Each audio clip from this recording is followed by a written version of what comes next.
1 Samuel chapter 27.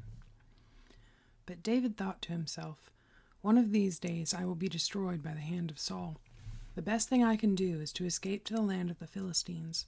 Then Saul will give up searching for me anywhere in Israel, and I will slip out of his hand." So David and the 600 men with him left and went over to Achish, son of Maoch, king of Gath. David and his men settled in Gath with Achish.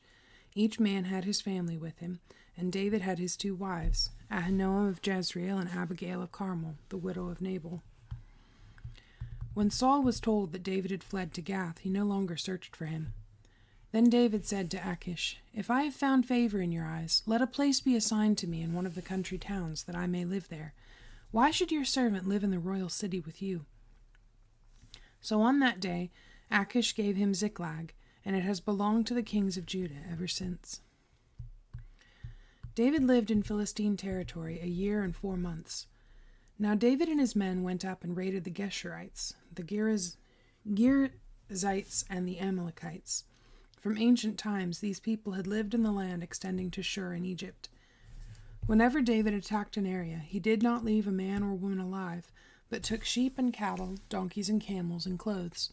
Then he returned to Achish. When Achish asked, "Where did you go raiding today?" David would say, "Against the Negev of Judah," or "Against the Negev of Jerahmeel," or "Against the Negev of the Kenites."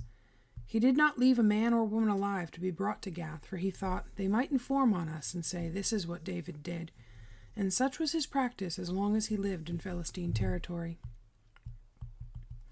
Achish trusted David and said to himself, "He has become so odious to his people, the Israelites, that he will be my servant forever." Chapter 28. In those days the Philistines gathered their forces to fight against Israel. Achish said to David, "You must understand that you and your men will accompany me in the army." David said, "Then you will see for yourself what your servant can do." Achish replied, "Very well, I will make you my bodyguard for life." Now Samuel was dead, and all Israel had mourned for him, and buried him in his own town of Ramah. Saul had expelled the mediums and spiritists from the land. The Philistines assembled and came and set up camp at Shunem, while Saul gathered all the Israelites and set up camp at Gilboa. When Saul saw the Philistine army, he was afraid. Terror filled his heart.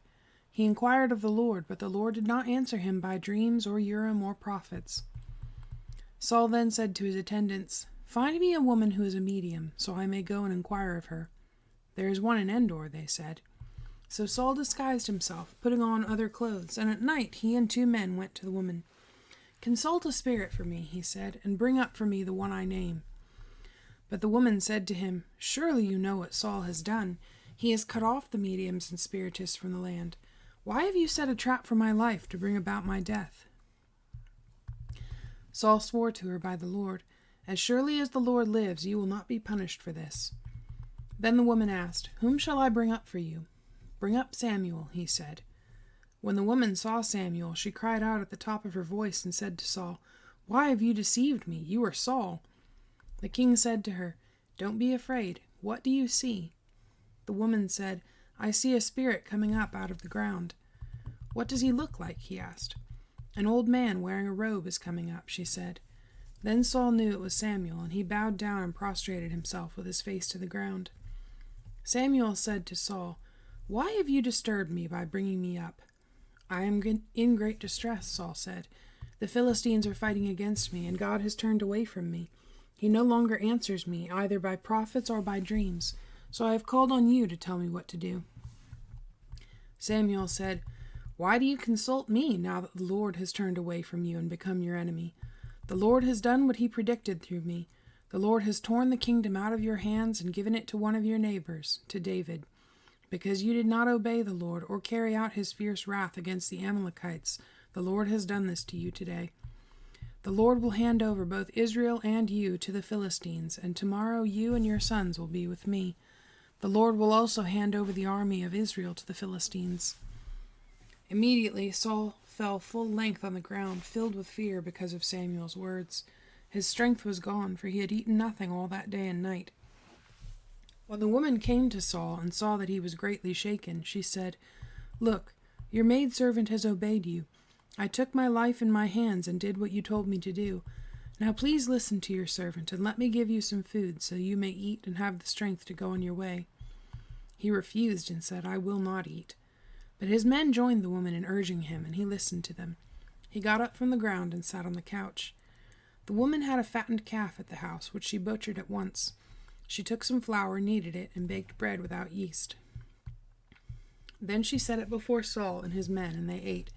That same night they got up and left. Chapter 29. The Philistines gathered all their forces at Aphek, and Israel camped by the spring in Jezreel. As the Philistine rulers marched with their units of hundreds and thousands, David and his men were marching at the rear with Achish. The commanders of the Philistines asked, "What about these Hebrews?" Achish replied, "Is this not David, who was an officer of Saul, king of Israel? He has already been with me for over a year, and from the day he left Saul until now I have found no fault in him." But the Philistine commanders were angry with him and said, "Send the man back, that he may return to the place you assigned him.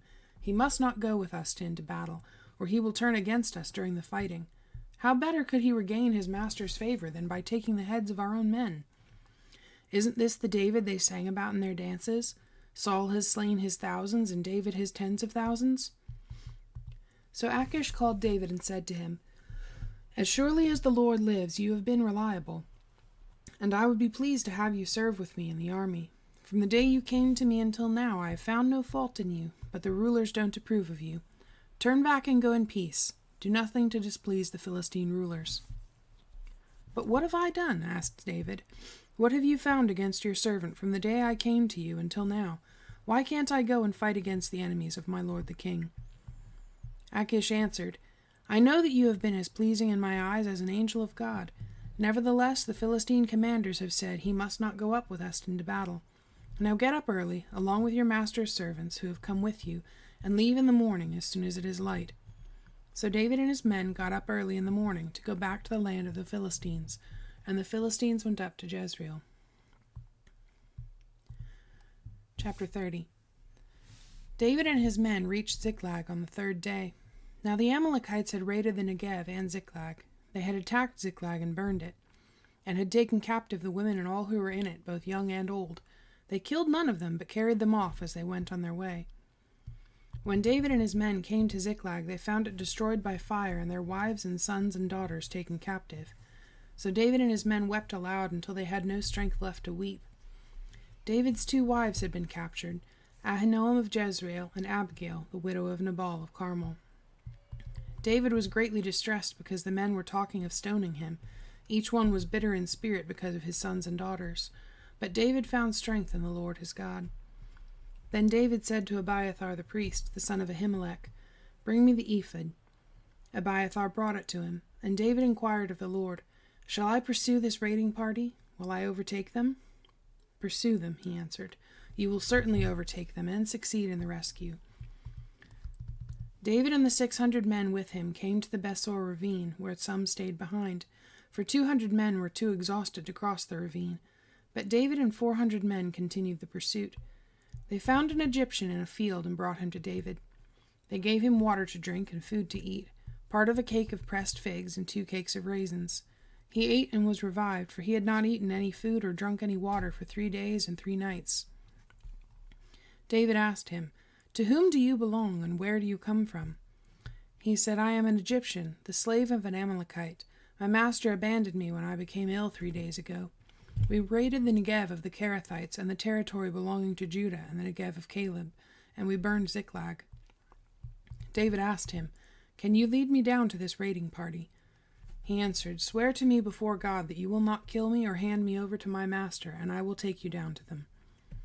He led David down, and there they were, scattered over the countryside, eating and drinking and reveling because of the great amount of plunder they had taken from the land of the Philistines and from Judah. David fought them from dusk until the evening of the next day, and none of them got away, except 400 young men who rode off on camels and fled. Excuse me. David recovered everything the Amalekites had taken, including his 2 wives. Nothing was missing, young or old, boy or girl, plunder or anything else they had taken. David brought everything back. He took all the flocks and herds, and his men drove them ahead of the other livestock, saying, This is David's plunder. Then David came to the 200 men who had been too exhausted to follow him and who were left behind at the Besor ravine. They came out to meet David and the people with him. As David and his men approached, he greeted them.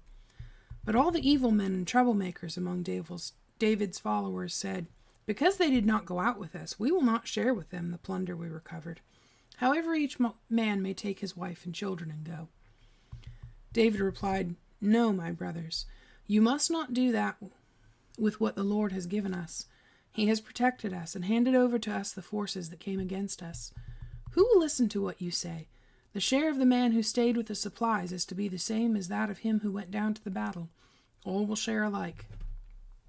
David made this a statute and ordinance for Israel from that day to this. When David arrived in Ziklag, he sent some of the plunder to the elders of Judah, who were his friends, saying, "Here is a present for you from the plunder of the Lord's enemies."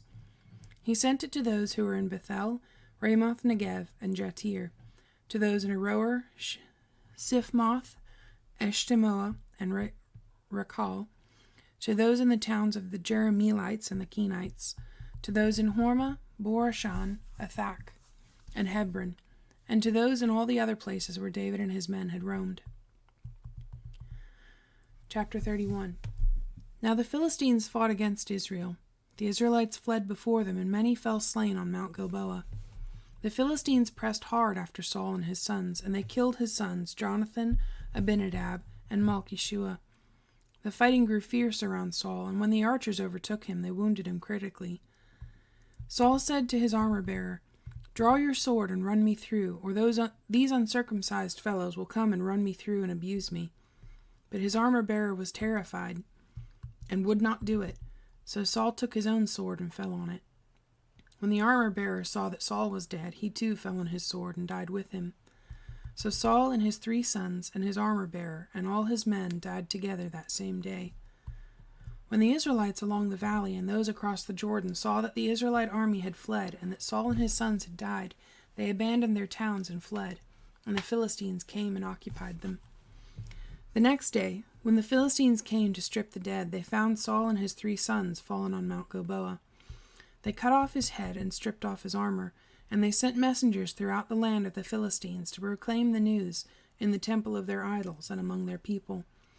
They put his armor in the temple of the Ashtoreths and fastened his body to the wall of Bethshan. When the people of Jabesh-Gilead heard of what the Philistines had done to Saul, all their valiant men journeyed through the night to Bethshan. They took down the bodies of Saul and his sons from the wall of Bethshan and went to Jabesh, where they burned them. Then they took their bones and buried them under a tamarisk tree at Jabesh, and they fasted 7 days.